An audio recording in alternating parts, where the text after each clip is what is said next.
به شعبه وزارت کارهای داخله در نوحه فرخار عریضه زن 64 ساله ساکن نوحه مذکور وارد گردیده است که شب 11 ماه سال 2023 تخمینا ساعت 00:00 دقیقه شخصان نامعلوم در کوچه قربان فی نوحه فرخار او را به یگان اساس لطکوب کرده 520 تومانش را تصرف کرده از جای حادثه غیب زدند. هنگام گذراندن چهاربینی اپراتیوی جستجویی از جانب کارمندان میلیسیا معین کرده شد که جنایت مذکور را مرد 38 ساله ساکن همین نوحه که پیش با ماده های 244 قسم 2 دزدی و 255 قسم 1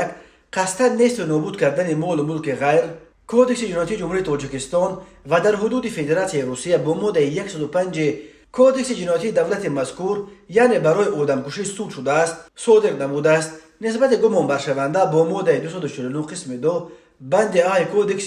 جنایتی جمهوری تاجیکستان پرونده جنایتی آغاز کرده شده تفتیشات ادامه دارد. در نتیجه برگزار نمودن چهاربینی های اپراتیوی جستجویی از جانب کارمندان میلیسیا مرد 55 ساله ساکن نوحه رودکی با گمان صادر نمودن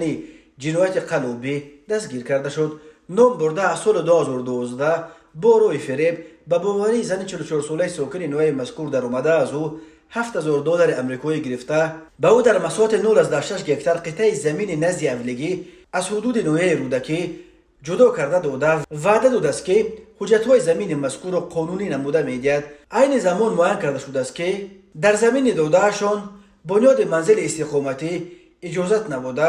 حجت‌گذاری کرده نمی‌شود. نسبت گمان برشونده پرونده جنایتی با ماده 247 قسم 4 بند به کودکس جنایتی جمهوری تاجیکستان آغاز کرده شده تفتیشات ادامه دارد.